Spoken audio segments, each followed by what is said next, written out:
we like to lead off our program with a moment in time, where I have Rasheed Wallace go back to some point in his career and try and remember what happened on this day in Rasheed Wallace history. Some are easy, some are not. I got him last week with a little rookie hazing of Jason Maxiell, but today's sheet is going to be it's going to be an easy day. Those were some great stories about it. If you haven't watched that, by the way, guys, watching this video, go back and watch the Jason Maxiell rookie hazing story.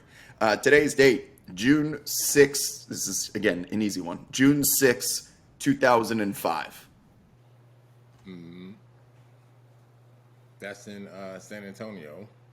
Oh, right before it. Oh, is that late? So it had to have been, what, Indiana then? No. Oh, thought you might get this right off the top. Who else did you play in the conference finals? Who did you close out this night?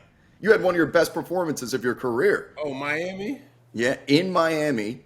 We have Game 7, 2000. For some reason, the final started much later in June, but we're gonna run. That's why I was like, man. Yeah, I know. Okay. I know. Me too. I can't believe the conference finals were this late. But Eastern Conference Finals, closeout game in Miami. You have discussed many times Shaquille O'Neal being on the floor. This is still very much prime Shaq here going up against Ben Wallace. There's Tayshaun Prince. But you hit a couple shots here down the stretch, which the highlight package will get to at some point. And at this, I guess at this point in the Pistons championship run here, you guys are probably feeling real good about yourselves. Champions, defending champs headed back to the finals to face the Spurs. Got Antonio McDyess now. What was different about this year in Miami than the year before? I mean, we still felt that energy, that same energy, like, all right, they're trying to come take what we got, what we earned, what we worked for, and we want another one. And, they wanted, they coming for what we got. So we like, no, we can't allow that to happen. That was a great Miami team too, man. A young D Wade, a young God, aka Udonis Haslem. Yeah. Man, that was a good team right there. A young, again, not necessarily young, but a younger, dominant force in Big Diesel. Man, that was a hell of a series right there between us, man. Yeah. You got Randy Moss. I believe that was Randy Moss sitting courtside. Shaq is still, he's trying to back down what we're watching right now in the highlights. I think he's backing down Antonio McDyess. He's not the spry Orlando Shaq or the LA Shaq, but still very much. Look at the size of that man standing next to Eldon Campbell. I think that's who it is. And he makes McDyess look minuscule. And I'd like to remind everyone, I've been with Rasheed in person. Like, Rasheed, you're a big guy, man. Compared to most people on the street. But Shaquille O'Neal is a different species when it comes to just sheer size of human. And to see him running the floor like this, chasing down Chauncey, and there you go, or Rip Hamilton goes with a couple of fadeaways. Here comes the shot, by the way. It's 80-79. This is still very much in the balance. The Eastern Conference is there. There you are with the tap back and in. I believe you hit a fadeaway as well. Larry Brown is there to greet you. And the fans are celebrating. It's just business as usual for you, huh? Crazy. 20 points. Man, that was good times, man. That was good times. You always tell me, by the way, that you're not this scorer. You were never the main guy. Yet every time we run one of these highlight packages back from a round or a closeout game, like you matched Dwayne Wade's points this night. And you just do what you're asked. But, man, whether you're hitting the closeout shot from 3, you're yelling at the Indiana crowd, I told y'all, motherfuckers, I told y'all. And I'm starting to think you're a little bit more than just I'll do what the coach says, Sheed. Oh, yeah. It's all about being efficient. But, but check it. If you look at it now, I think it said, 8 for 13? Mm-hmm. Shit, you got some guys now that's taking at least 13 threes a game. You know what I'm saying? Minimum. And so for me, it was just spread out throughout the game. But again, that's what I always go back to with being efficient. You have to be efficient with shots. You can't just put shots up. Or I take it back. You do have some players who are who they are, big scorers, who put up a lot of shots. We've always had it in the NBA. Mm-hmm. And for me, I'm not one to take a lot of shots. I'll be efficient, but no, shit, especially if I'm on a team with other cats that can play, no, we gonna spread this wealth. We all gonna eat. We all gonna eat. Like it was fun playing with McDice that year because that was his first year coming after we won it. So it was like, man, one thing we was always saying to him, like, yeah, Dice, we're gonna get you one, we're gonna go back, this and that, da da da da da.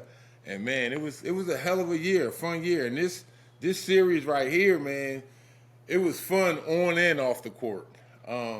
Running into some of those crazy Miami fans, down there on South Beach, we got our families, and you out with your wives, and of course you still going to do you. You might go to the club or the bar with your wife or whoever, and you got the Miami fans, but it wasn't nothing disrespectful though.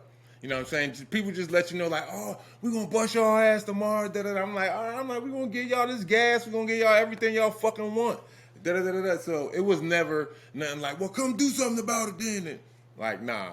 But it was always fun, man. But it was in the spirit of competition. We've been doing the show long enough that I can recognize when you leave an Easter egg in your answers. And when you say that it was as fun off the court, it makes me want to inquire and probe a little bit further. Then I want to hear about some of these stories on South Beach during a conference finals, because this is the conference finals. You're supposed to be locked in playing hoops. But if you're telling me you had some fun, were there some stories that are able to be told publicly than just going out with your wives? I know the wives aren't staying out till 3 a.m., are they? What kind of trouble you get into down there in South Beach? All right. I know, Sheed. All right. So check this out. So here it is. So that sign game, that game 7, we're down there in Miami, and we all out and about. It's about 3:30, 4 o'clock in the morning. So again, as I told you, it's all in the spirit of fun and competition. So we had some Miami fans called the news media. It was like, hey, the Pistons is in here, man. They got the most important game tomorrow, their career, blah, blah, blah. And so, all right, one of the news cameras came down and bit the bait, right? So we in the club and everything. We all with our ladies and having a good time. And we come out. And like they don't come up in our face and nothing. They filming us from a distance and shit, right? So the shit was hilarious. So boom, we ain't thinking nothing of it. Excuse me. And at the time, we didn't see them, right? So boom, all right, everybody go back to the hotel. Boom, you knock out. We get up the next morning, shoot around. So we on the bus, and we get into the locker room. So coach like, all right. I mean, excuse me, not the locker room. We get on the court, and coach like, all right, well. He's like, hey, guys. He's like, yeah, I'm glad to see all you guys are here. And then, we was like, what you mean, coach? He's like, yeah, shit, seeing you guys on the news last night. We was like, what? On the news? He's like, yeah. He's like, shit, that must have been one hell of a party leaving the club at 4 in the morning. Oh, like, oh shit. Y'all better win game 7 then, right? Oh, yeah. That was the thing. He was like, look. One thing Coach always said, though, and I think he might have got this phrase from the late, great Dean Smith, was, if you're going to hoop with the Owls, you got to be able to soar with the Eagles. So if you're going to be out all night partying and this and that, no, you got that responsibility that you got to perform, or you got to be up in the morning to be able to go to work and start this shit. Is everybody can't do that. Some try, but some can't. Everybody can't do that. So Coach was like, all right, he was like, and gave us that look like, you motherfuckers better win tonight, too. Hey, it was funny as shit. Wow. You're telling me that those words, can you say it again, the Owls, Eagles thing? That came out of Dean Smith's mouth at some point, which is insane to think about.